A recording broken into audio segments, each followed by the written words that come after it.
हाथ ला हटानी रेडी भैया। यहाँ आप आए हैं, ये जो आपका सभा है वो उद्देश्य क्या है, किस उद्देश्य से यहाँ पे ये जो रैली का आयोजन किया गया? देखिए, उद्देश्य के साथ साथ शोषित वर्ग को शासक बनाने की लड़ाई है, मजबूत की लड़ाई है। तो जो मजबूर है उनको मजबूत करना है, अपने परिवार के लोगों से मिलना है। और छत्तीसगढ़ के अंदर हमें ये लगता है, जो सूचना यहाँ से दिल्ली तक पहुँचती है कि न्याय जो है ना चरम सीमा पार करता है। ये गुरु घासीदास जी की भूमि है। ये छत्तीसगढ़ बौद्धों की बड़ी विरासत है, बौद्ध राजाओं की बड़ी विरासत रही है। और ऐसी भूमि पर भी अगर लोगों को गोलियां मारी जाएंगी, जो गुरु घासीदास जी का संदेश था मनखे मनखे, उसको तोड़ा जाएगा। आप देख रहे होंगे यहाँ भोले वाले आदिवासियों को नक्सली बनाकर गोलियां मार दी जा रही है। और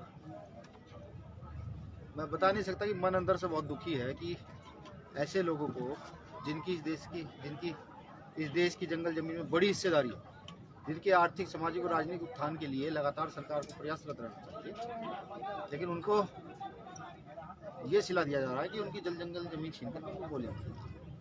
बहुजन समाज के लोगों को एक करने आया हूँ। साहब मान्यवर काशीराम साहब के सपने को लेकर के चले हैं।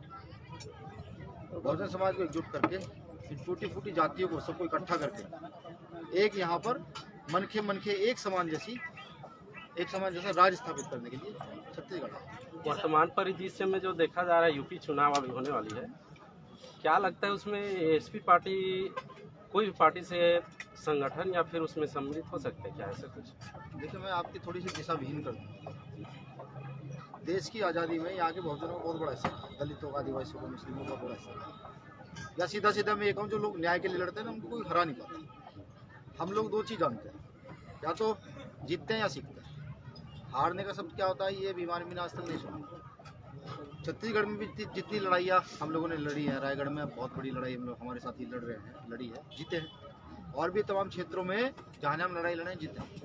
ये रही एसपी पार्टी की बात। एसपी पार्टी नहीं, एक सामाजिक मूवमेंट है जो साहब काशीराम साहब द्वारा तैयार किया गया था, लेकिन आज वो कहीं ना कहीं विचलित हो गया। तो उसी का नाम हमने नवीनीकरण करके एसपी काशीराम रख दिया, यानी कि आजाद समाज पार्टी काशीराम। सर क्या मतलब कि जैसा भ्रष्टाचार है मीडिया में, ठीक है, पर सर किस प्रकार आप काम करेंगे? भ्रष्टाचार देखिए, भ्रष्टाचार के लिए तो यहाँ की जनता को सजग होना पड़ेगा, लोगों को सिद्धांतिक होना पड़ेगा। फुले साहब अम्बेडकर, गुरु घासीदास, रैदास, संत कबीर, गुरु नानक, तथागत बुद्ध, इनकी विचारधारा को फॉलो करके जो कि भारत की असली विचारधारा है, उसको आगे की ओर बढ़ना पड़ेगा। और मैं आपको एक चीज़ और बता दूँ कि भ्रष्टाचार अगर कोई देश में रोक सकता है, तो यहाँ की पूंजीपति व्यवस्था नहीं रोक सकती। आप चाहते हैं कि अडानी अंबानी रोक ले, नहीं रोक पाएंगे। सरकार उनके द्वारा प्रायोजित है। भारत की प्रत्येक व्यवस्था, कोलफील्ड ले लीजिए, या यहाँ का जो जंगल है, उसको अधिग्रहण करके किसके हाथ में दिया जा रहा है, उन्नति किसकी होनी चाहिए। तो यहाँ पर जो लोग स्थायी हैं, जो लोग ट्राइबल्स हैं, जो जंगलों में रहते हैं, जो लोग आदिवासी है, जो दलित है, जो यहाँ के मूल निवासी, जो रहने वाले हैं, जब तक उनका राज स्थापित नहीं होगा, तो भ्रष्टाचार इस देश से खत्म नहीं किया जा सकता। सर, आने वाले 23-24 के चुनाव में क्या यहाँ आजाद समाज पार्टी चुनाव लड़ सकती है? देखिए, ये तय करेगी यहाँ की टीम, क्योंकि हम लोग लोकतंत्र को मानने वाले लोग हैं, संविधान मानने वाले। अगर यहाँ की टीम ये कहती है भैया मजबूती आ गई है, हम यहाँ चुनाव मैदान में विपक्षी पार्टियों को से लोहा लेने के लिए उतर सकते हैं, हम न्याय की आवाज को बुलंद कर सकते हैं, और हम उन नेताओं को जो वंशानुगत नीति पर, जो राजतंत्र की नीति पर काम करे, राजतंत्र मतलब बाप का बेटा ही विधायक MP MLA बनेगा, उसका बेटा फिर विधायक MP MLA मंत्री बनेगा, जो इस नीति को अगर ये तोड़ सकते हैं, और ये छत्तीसगढ़ की जनता में पूरा विश्वास दिलाते हैं कि हम इस कारवा को तोड़ने के लिए तैयार हैं, बिल्कुल लड़ेंगे, क्यों नहीं लड़ेंगे।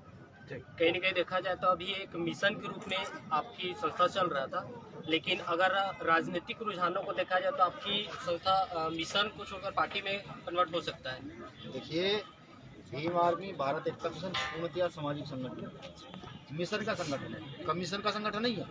मिशन का संगठन है जो पूरे देश के अंदर स्थापित है, लगभग 26 राज्यों में स्थापित है। ठीक। दूसरा, मैं पार्टी की बात करूँ तो भीम आर्मी भारत एकता मिशन ने एक पार्टी का निर्माण किया है, जिसके राष्ट्रीय अध्यक्ष भाई एडवोकेट चंद्रशेखर आजाद जी हैं, जो भीम आर्मी के संस्थापक हैं। हम सब ने मिलकर एक पार्टी का निर्माण किया है, जिसका नाम आजाद समाज पार्टी काशीराम है।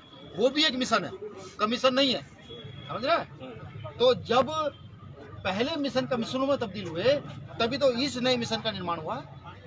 समझे? तो ये मिशन बहुत मजबूती के साथ चलेगा, ये कमीशन में बदलेगा नहीं। ये साहब काशीराम साहब, फूले साहब, गुरु घासीदास जी की जो असली विचारधारा है उसको जमीन पर स्थापित करके, लोगों को खड़ा करके, लोगों को ये बता करके कि इस देश की असली विचारधारा कोई है तो संतों महापुरुषों की विचारधारा है, जिन जिन संतों का मैं नाम ले रहा हूँ उनकी विचारधारा है, उस विचारधारा को स्थापित किया जाएगा और इस मूवमेंट को मिशन के तौर पर पूरे छत्तीसगढ़ में नहीं पूरे देश में स्थापित किया जाएगा। आप बहुजनों की बात करते हैं, मायावती जी भी बहुजनों की बात करते हैं, तो इस दोनों पार्टी में क्या अंतर है? देखिए बहन जी है, बुआ लगती है, हमारी बहन है, हमारी आदर्श नेता है, लेकिन कहीं ना कहीं विरासत जो होती है ना, विरासत, जैसे मेरे पिताजी हैं, वो कोई काम करते थे, मान के चलिए उनकी कोई दुकान थी, तो जब वो बुजुर्ग हो जाते हैं तो अपनी दुकान शिफ्ट कर देते हैं, बेटा या तो तुम देखो या किसी को देखने के लिए लगाओ जो इस दुकान को सही से चला सके, समझा? तो ये राजनीतिक सत्ता ट्रांसफर हो रही है आज के नए युग के नए लोगों के सामने। बाबा साहब अम्बेडकर ने कभी ये कहा था कि वो वंशानुगत राजनीति को जन्म देकर जा रहे हैं? बाबा साहब ने परिवारवाद की बात कभी की थी? साहब काशीराम साहब ने कभी परिवारवाद की बात की थी? नहीं की थी ना।